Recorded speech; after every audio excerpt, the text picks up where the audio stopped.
Dear friends, welcome to Epg Pad program. I am Professor Ajmer Singh Malik from Department of Public Administration, Kurukshetra University, Kurukshetra. I am here for delivering a lecture on ethics in administration.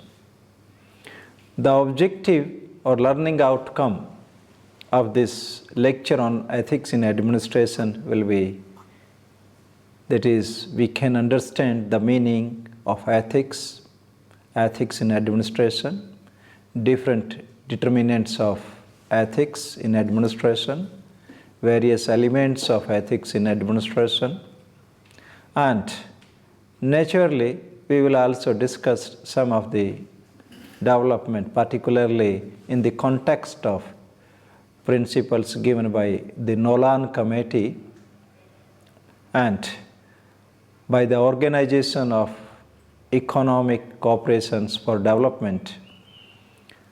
We will discuss about all these things in this present lecture. Hope you will be able to carry the idea about the ethics in administration and its significance in administration. First of all, we start with an introduction about the ethics. If we come across in our society and we observe it, our social and political institutions reflect the values of our society. Moreover, no doubt it is considered that we need an efficient and technological sound administrative system for serving our societies, or for serving our people, for their development and for their welfare.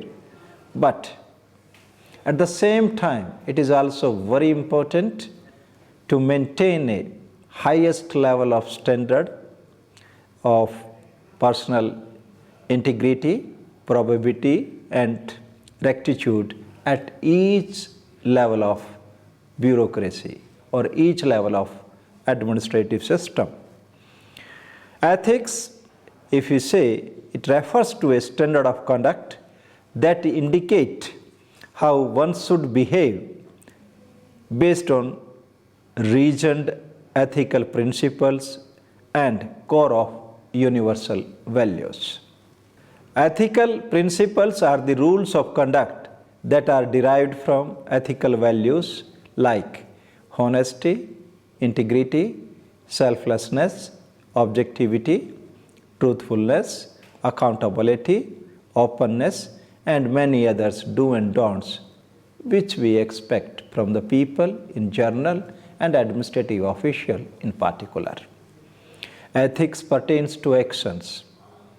It is not just a topic of discussion, rather it is a matter of actions. We must adopt it in our daily life. Ethics is about thinking ethically and being ethical. I am repeating this statement. Ethics is about thinking ethically and being ethical. Means our ethics must reflect from our action, from our behavior pattern, from our interactions with the people in the society. Normally, it is considered ethics and good governance support each other. I am not saying that those are interrelated with each other, rather they are supportive to each other. Without ethics, good governance cannot be expected, and if there is not good governance, naturally it is difficult to maintain ethics in the social life as well as in the administrative systems. Ethics regulate the conducts and behavior of public employees. Since we are concerned about the public administrative system, that's why we are focusing on the public officials.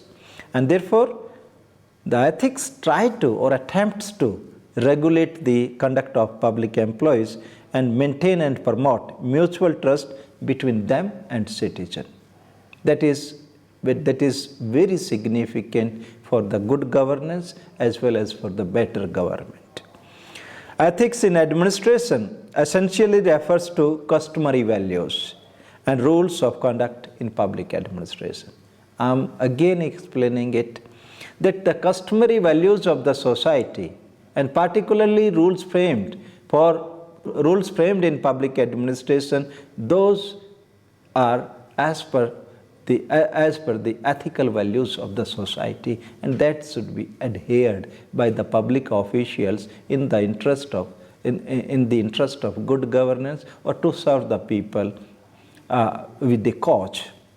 Now we turn to the specific meaning of what is ethics. It is somewhat philosophical. The discussion is somewhat philosophical, but I'll try to explain all these things in simple sentences. Like first of all, we start with the word ethics is derived from a Greek word ethos, which means way of living. Ethics is a branch of philosophy, as I already stated, that this word or this term is having philosophical connotations. And the ethics is a branch of philosophy and concerned with the human conduct. It means that the code of conduct of human beings constituting a society, that is the ethics. Ethics examines the rational justification of our moral judgments. It studies or differentiates what is morally right or wrong, just or unjust. It defines the pattern how individual in society needs to interact with each other. Ethics is a set of standards, not standards, set of standards that society places on itself for determining the behavior, choices, and actions of the individual constituting it. Means these are the three important things.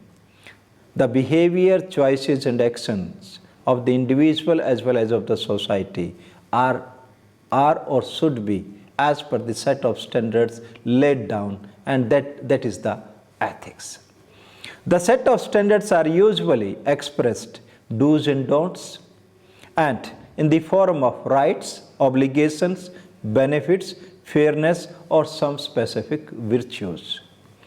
Chester Bernard described ethical conduct as governed by belief or feeling of what is right or wrong, regardless of self-interest or immediate consequences of a decision to do or not to do. Specific things under particular condition is termed as ethical one. Social ethics comprises a set of norms, assessment, and opinions, which are characteristics of a group of people. Means social ethics, we are trying to bring it to the society. It comprises of set of norms, assessment, and opinions, which are characteristics of a group of people. Ethics distinguish between right and wrong ways, directing behavior of our personal, professional, and social life. Generally, ethics and morals are interconnected with each other. What is the relationship between the two? I will try to differentiate, or I will try to relate these two words, these two terms with each other. Ethics and morals are intimately related. Those are not, we say, the different one, rather those are intimately related one. Moral standards are expressed in terms of values which are endorsed and followed. Again, moral values are those which are endorsed by some competent authority in the society, maybe the elders, maybe the traditions, maybe the customs, and those need to be followed. Those are the morals. Morals are time tested. Those are good for the society, and we say in that way morals are considered more philosophical in comparison to ethics. Ethics are based on moral. Means ethics are based on certain on morals and provide specific norms that should guide one's conduct in a concrete situations, in a specific set of conditions, how a person or human actions is to be guided, that that is determined by the ethics, but ethics are based on the moral of that particular society. As governance involves numbers of stakeholders, governance or the public administrative system, what you call it, there are number of stakeholders. There may be the government, there may be the political leadership, there may be the citizens, there may be certain agencies delivering the services, there may be many kinds of the stakeholders, and each stakeholders is interacting with each other in a framework of norms or rules. Rules means codified norms that guides the interactions between the stakeholders. Therefore, the study of ethics in administration, and that should be based on certain moral values, that becomes important for the society. No doubt there are certain theoretical backgrounds regarding it, but that is again beyond the scope of this particular presentation or lecture. Now the third aspect is ethics in administration, how we try to explain all these things. Ethics denotes the professional code of morality in civil service. We are confining the ethics not to the society, rather to the administration or the civil service. Civil service is considered as a tool of administration, and they are the actors to run the administration, and that's why ethics and administration means that when ethics, that is the professional code of conduct, is applied to the civil service, we call it ethics in administration.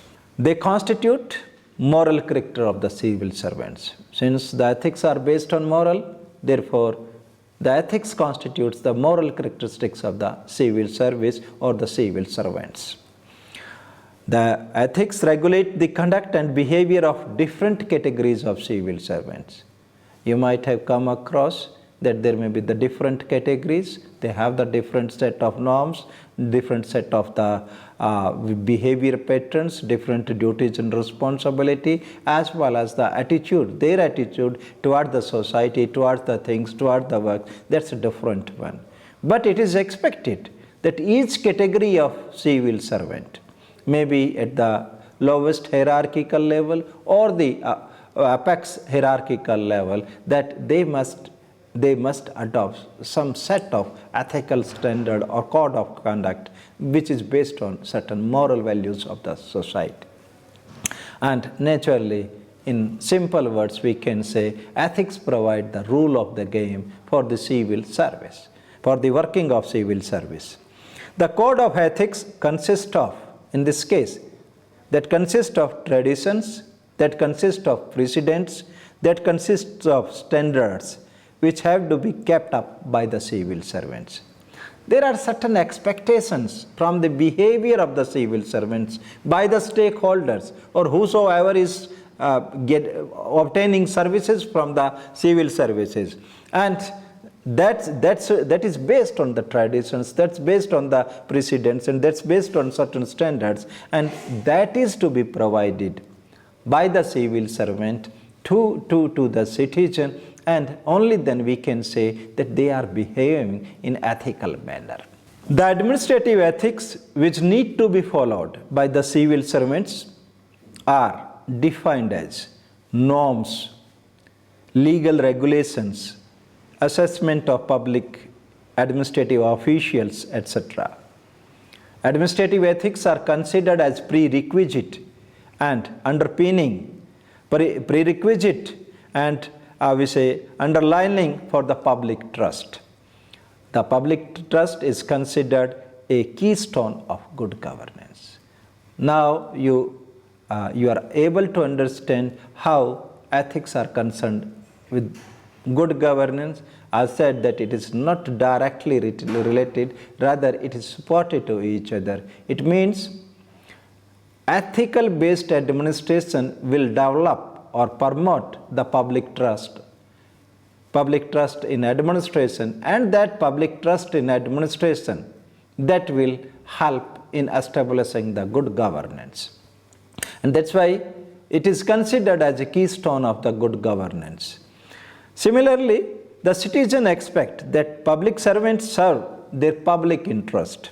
with fairness and manage public resources properly on daily basis. Means that civil servants are considered as the custodian of the public resources, as well as they have to deliver or they have to act in public interest. If they are serving the public interest with the fairness and managing that public resources in a proper way, only then there may be a public trust in the civil services. And if it is so, then we can say that civil services is behaving in an ethical manner, and that is we can say we can maintain ethics in administration. The democratic value such as equality, rule of law, justice and freedom have moral connotations and require strong commitment from civil servant. Means what is the ethical? What should be followed by the civil servant? And particularly in a democratic setup, it requires that the democratic values, equality, rule of law, justice and freedom, and having moral connotation, all these values, all these ethical norms have the moral connotations. And therefore, civil servants needs to be committed if he wanted that his behavior may be termed as ethical one.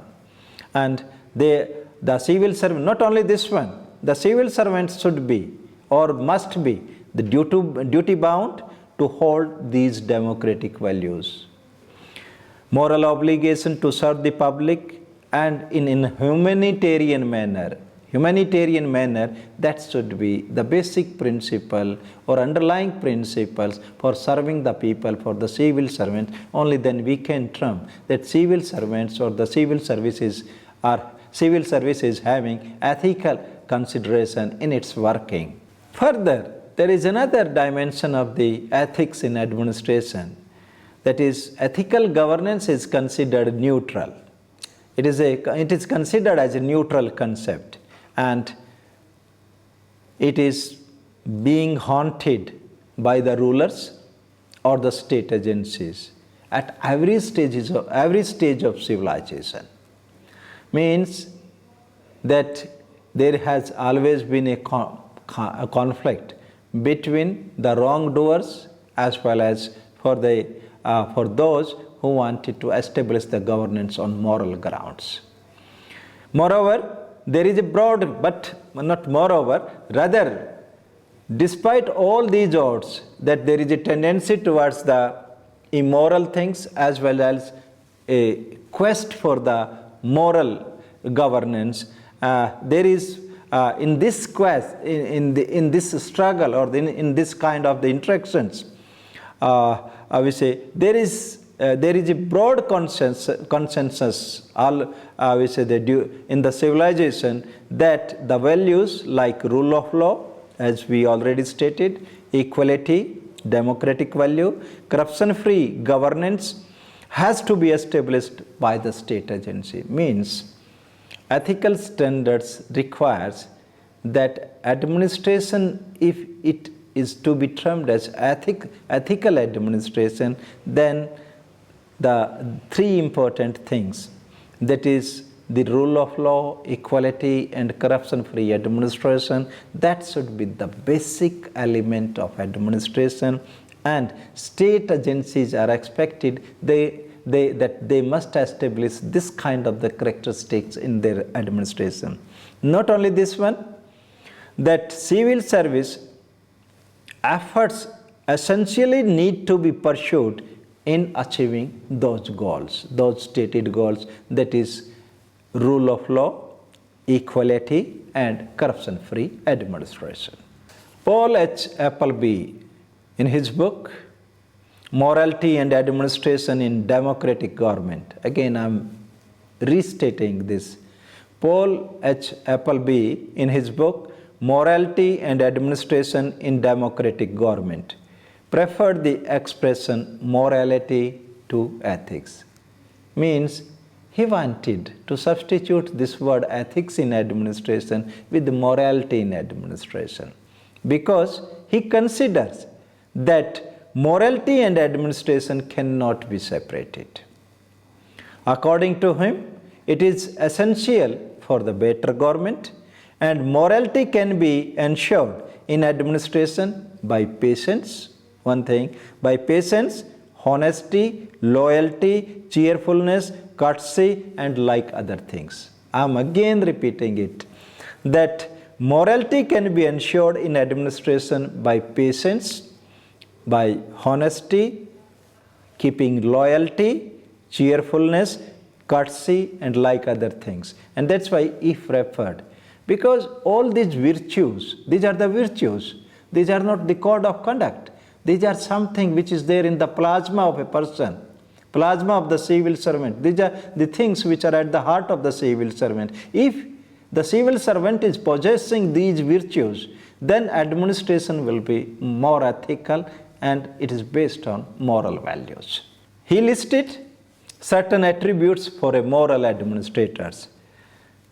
What are those attributes? What are those qualities required to be there in the administrators or the civil servant? Number one, there should be a sense of responsibility in the civil servant or the administrator. Number two, he should be skillful in communication and personnel administration. Number three, he must have the ability to cultivate and utilize institutional resources. Number four, he must be willing to engage in problem solving and work with others as a team. If you are working alone, and we say even if you are bringing the results and not taking others along with you, then your efforts cannot be considered as a moral one, because human beings are considered that they should work together for the betterment of their life.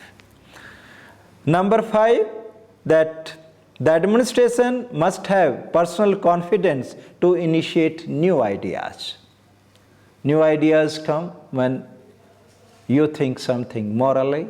That's a positive characteristic, positive attitude toward the life. Only then you can develop, and we say you can perceive the new ideas. And if you perceive the new ideas, or you means the civil servant perceive the new ideas, then you can initiate those new ideas.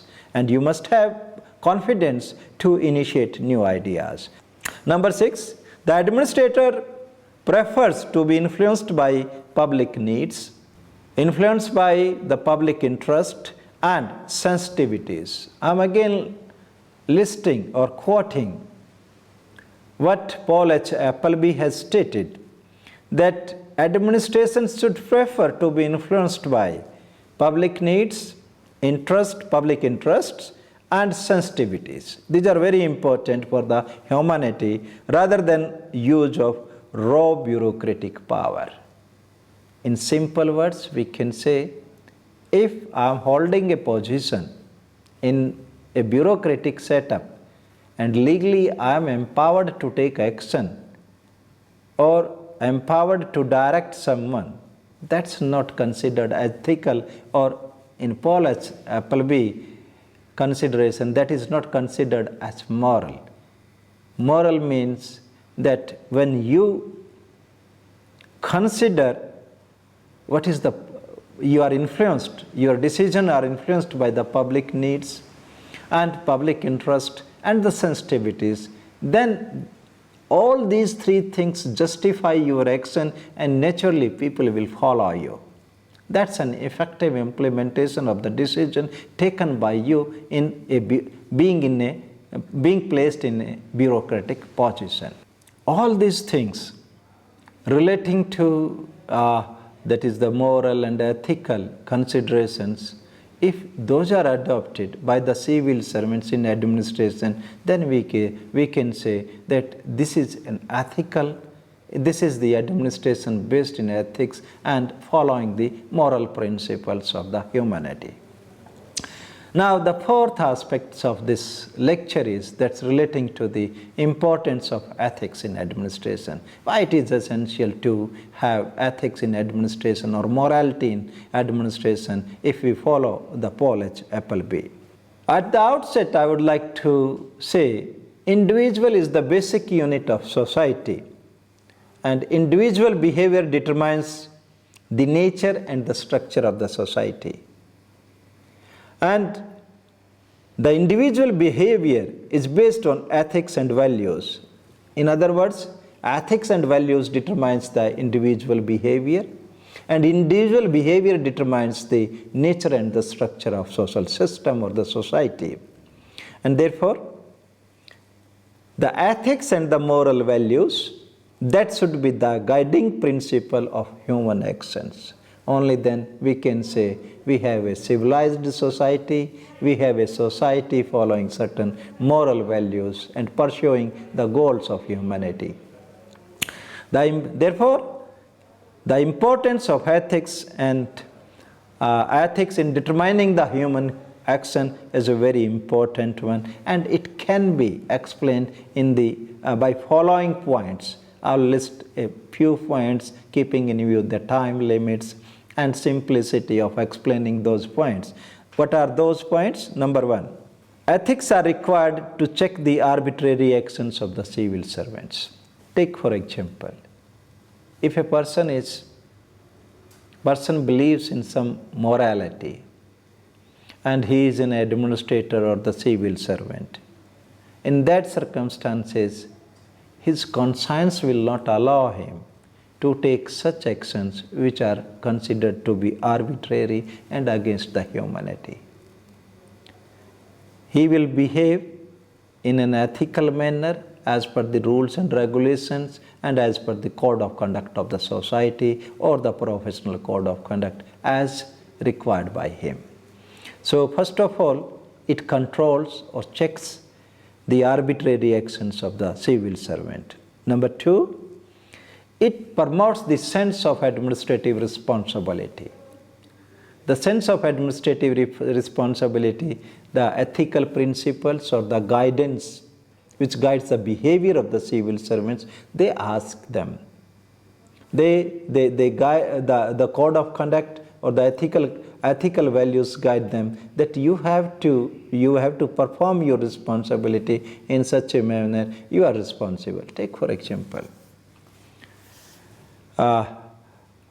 we say, suppose it is although related to the US administration and relating to that era when US was dominating the whole of the world in all sphere of activity because of their because of their certain social, economic, political and defense powers.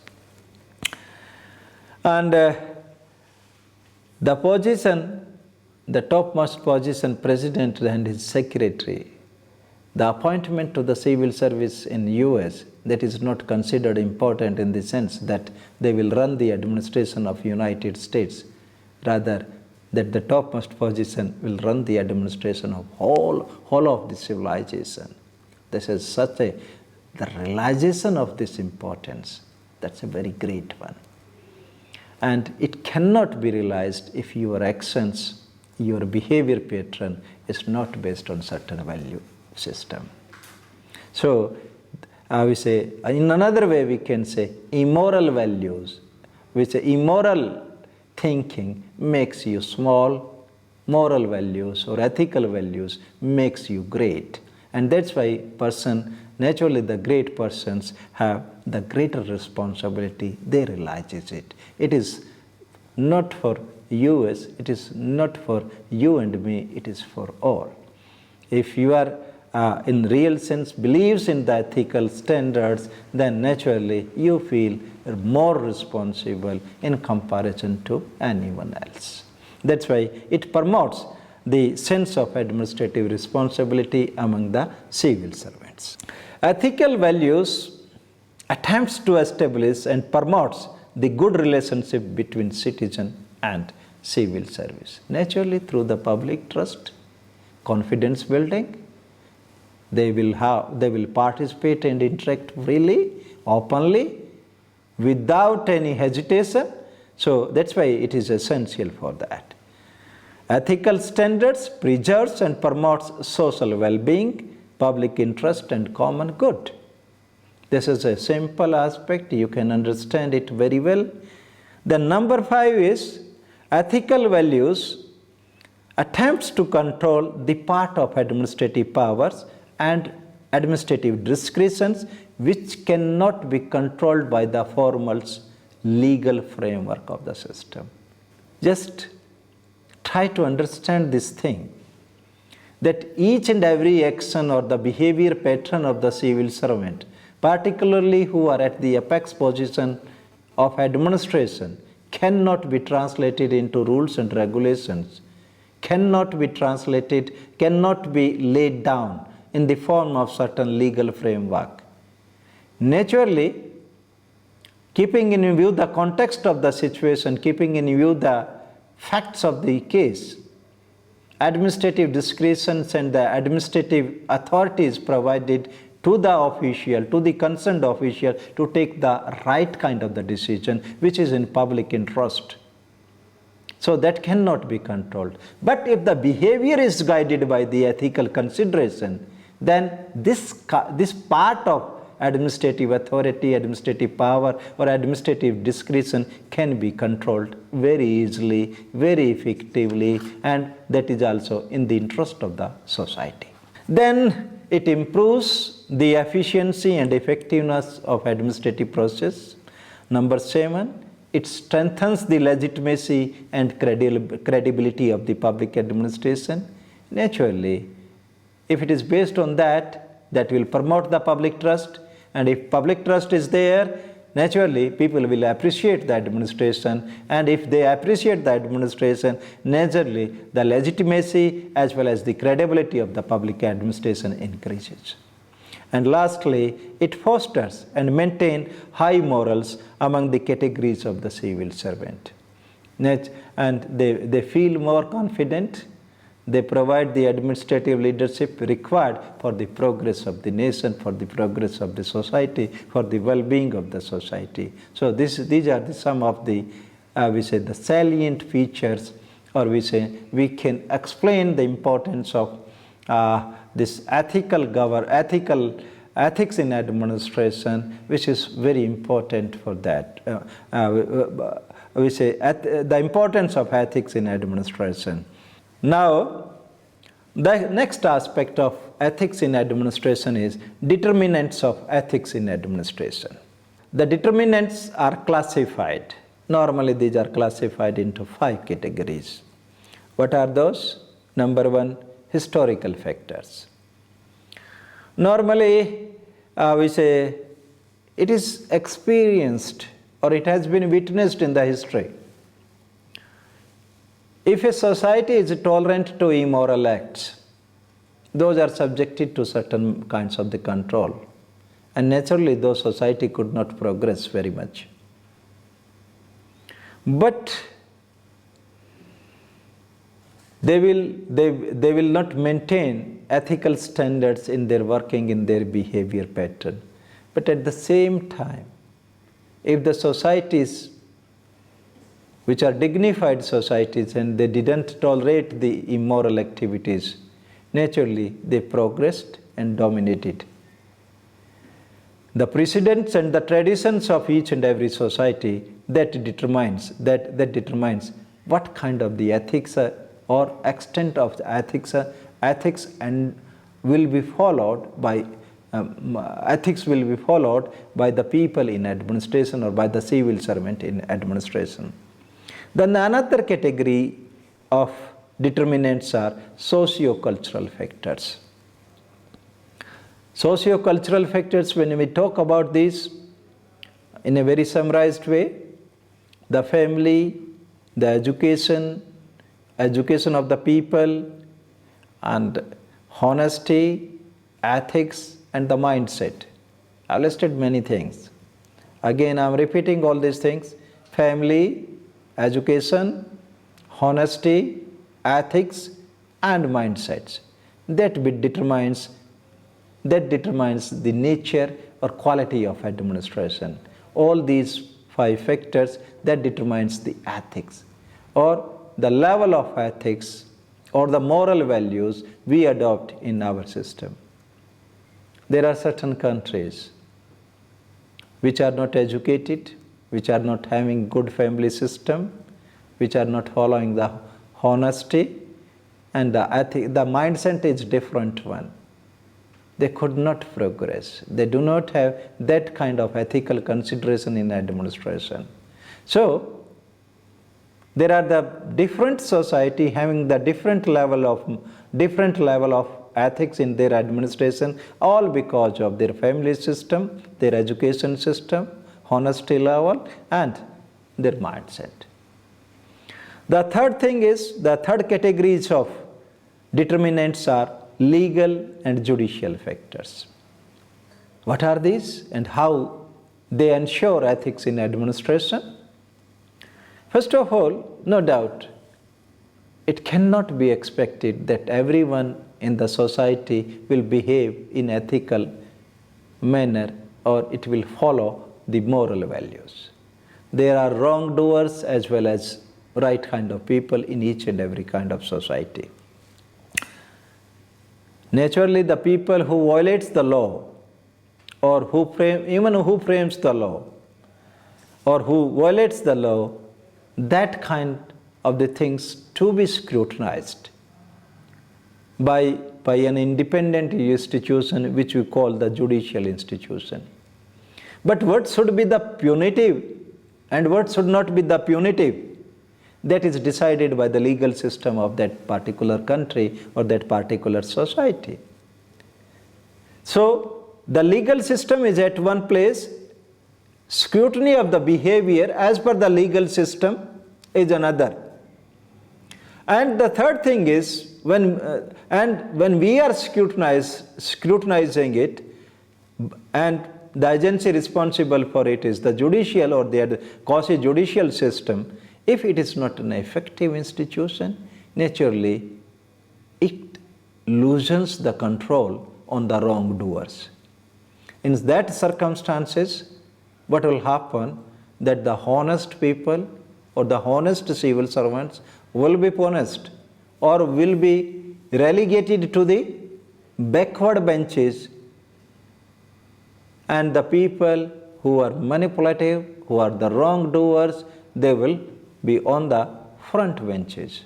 In such a situation, we must have an effective legal and judicial system for ensuring ethics in administration.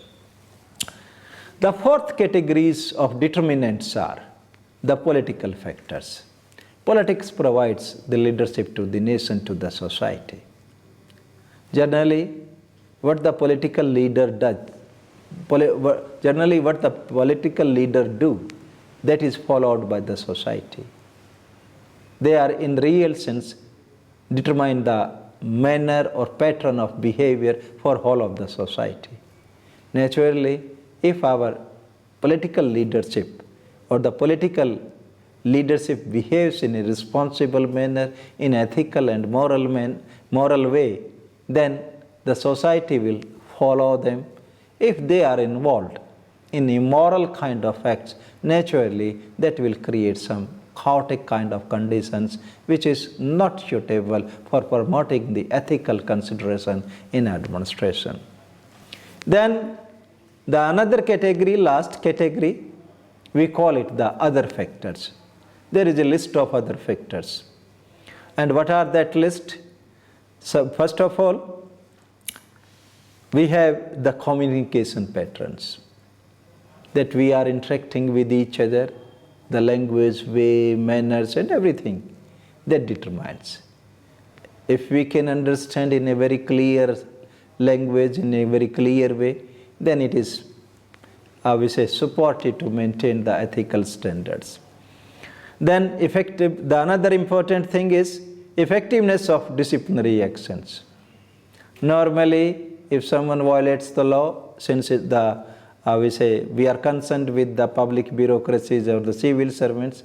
If disciplinary action is not taken against the civil servant who has violated and behaved in immoral manner or unethical manner, then naturally we are allowing them, not allowing them, rather allowing all of the civil service to indulge in such practices.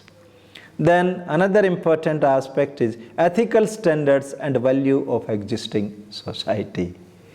Normally we feel, or not normally, we say civil servants do not come from outside, they come from within the society itself.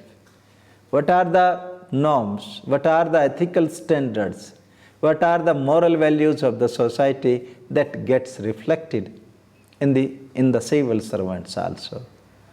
If the society is honest, naturally civil servants will also be. There is a chance. If it is not always, there are chances, maximum chances that he will be honest, and vice versa is also true. Then there should be a soundness of the service conditions. This is again very important. As for example, in our country we consider, since the wages are low, that's why the people indulge in corrupt practices. But it is sometimes earlier, now it is not so. But the soundness of the service conditions promote the ethical standards in the civil services. There is soundness of the training programs also, that the training programs conducted for various categories of the civil servant, that is also helpful in maintaining that one. And lastly, attitude of general publics towards the civil servants or towards the public official. When we use the word public official in public administration, it means both elected executive as well as permanent executive, that is the civil servant. How we consider that our civil servant, public officials are, if they are honest, if we consider them honest, naturally it has its impact on them. If we consider them dishonest, naturally it has a negative impact on them. That people are considering in dishonest, better we become dishonest. It may be, I'm not saying this is true, but there are certain impact of such kind of the thinking, and that's why positive attitudes brings positive results and negative attitude brings the negative results. That is only thing we can say here. Next dimension of this, next aspect or next we say component of this lecture is, that is the elements or important aspects of ethics in administration. We have discussed all these things in detail, and again listing some of the important elements in administration directly without any background. The first of one is integrity. Integrity, I'll try to explain you what integrity means. Civil servants takes decisions, and those decisions are, if those decisions are based on honesty instead of vested interest, then we can say that the person or the civil servant is having integrity. Means there should not be any other consideration except the public interest. If it is the base and the decisions are taken in an honest manner, then naturally person is having integrity, and that is a very important element of the ethics in administration. Not only that one, sometimes what say, you might have heard about it also. The financial, we say, integrity is more important than the financial honesty.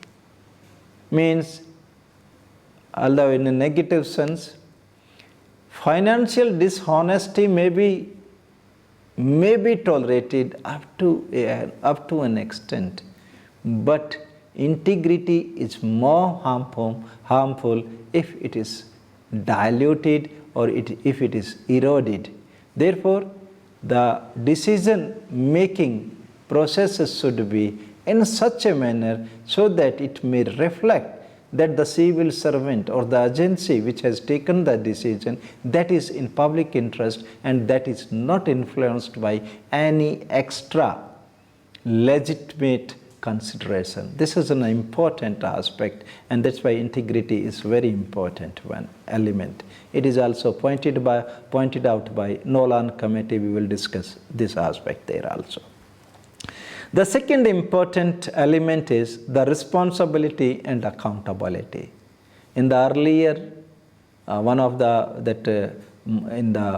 the lecture on public accountability, we discussed about the as responsibility and accountability, but we say that the ethics in administration depends upon the willingness of the civil servant or the public official to accept to become an accountable one. If he is ready to be accountable for his actions, for the decision taken by him, then naturally that ensures responsibility and accountability in administration, and that is the ethical consideration in administration. The third element is loyalty to the nation. Naturally, it is somewhat relating to the patriotism. In other words, in a very simple words and straight words, if we consider that the impact of an action taken by the civil servant, what is the impact of that action?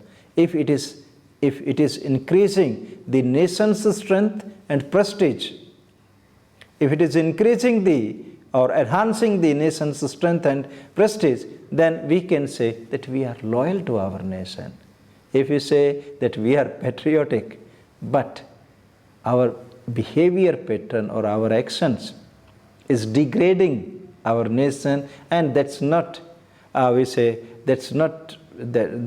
weakening our country, then it cannot be considered as loyalty. So integrity that ethics in administration requires that our action, that we must be loyal to the nation. Fourth is the efficiency in administration. I think I should not explain that much because it is almost clear to you. Then fifth is impartiality. Impartiality means the decision in each and every kind of administrative case or the political decision should be based on the merit. It should not be by any illegitimate, immoral, unethical consideration. It should not be influenced by the personal interest or the vested interest. It should not be influenced by any other consideration except the public trust and except the public interest. And naturally, there should not be any biasness. There should not be any biasness against any kind of the person or any biasness against any cause. Then we can say that civil servant or the administration is behaving in an impartial way. And naturally, that is an important element or the constituents of ethics in administration. The next element is the neutrality, that is free and frank advice that will help in effective implementation of decision. The dedications, the compassions, devotion to duty and justice are other elements of the ethics in administration. Naturally, I'll try to explain in some words. The compassion means that is the civil servants or the administration should be sensitive to the poor, it should be sensitive to the disabled, it should be sensitive to the weak person. If it is so, only then we can say that administration is based on moral values or ethical consideration. Regarding justice, I would like to say that the principle of equality, the principle of fairness, and that should be the basis for making the decision. Then we can say we are ensuring the justice. So these are the 10 elements which are considered very important for the ethics in administration. We have 2 points relating to this aspect.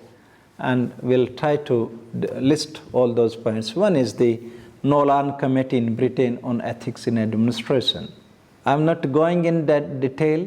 You refer to the text provided for the purpose, and also the first of the 14 reports submitted by this committee.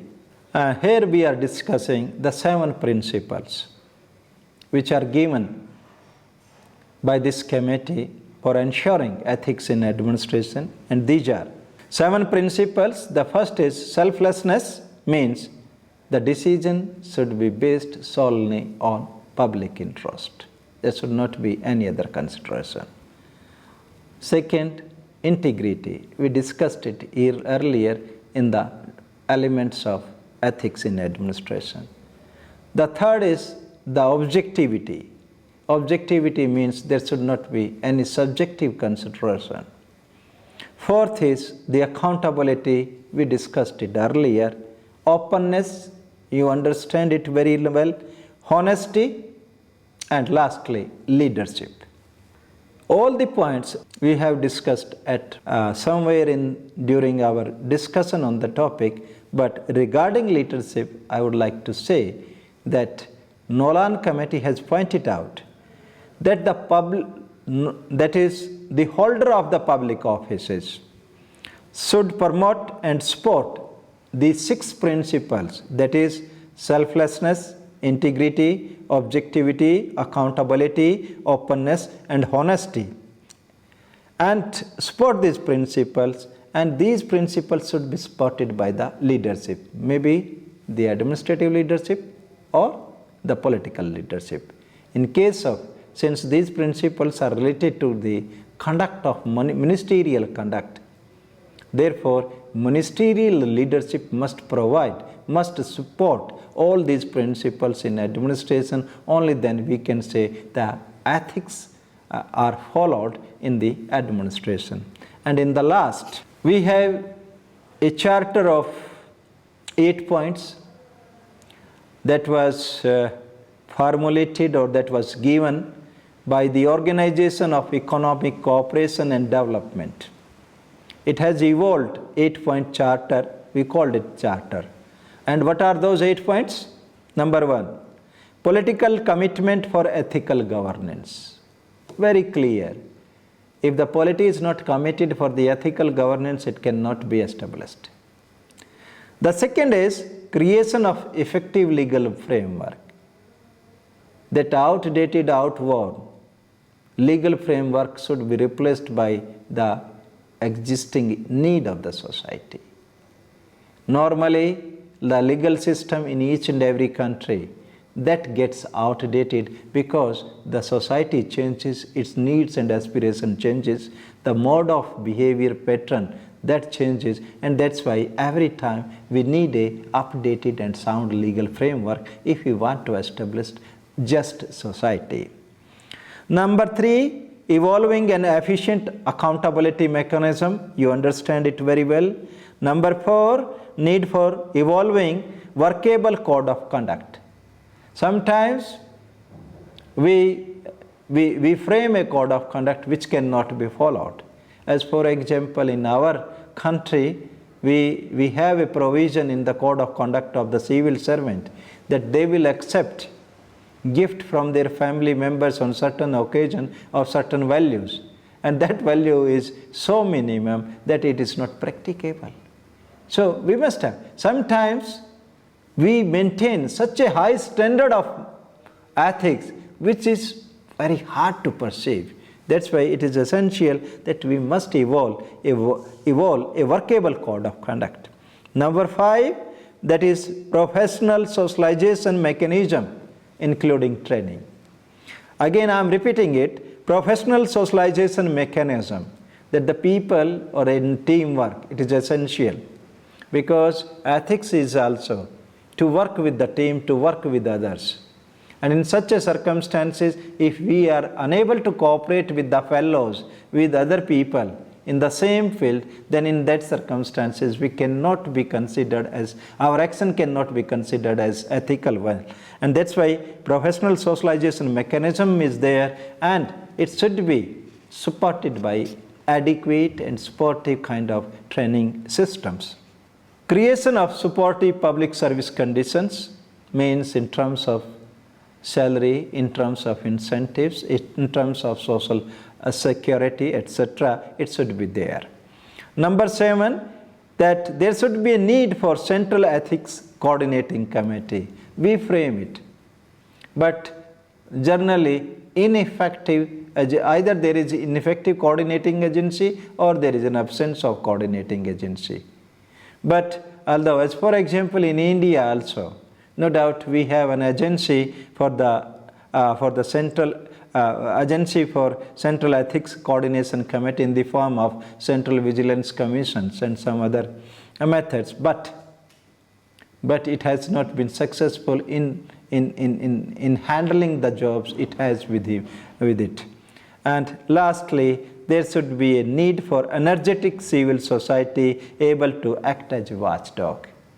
Naturally, if the misdeeds are not reported, if public opinion is not generated, if those are not highlighted, naturally that the wrongdoers will feel free to do those misdeeds.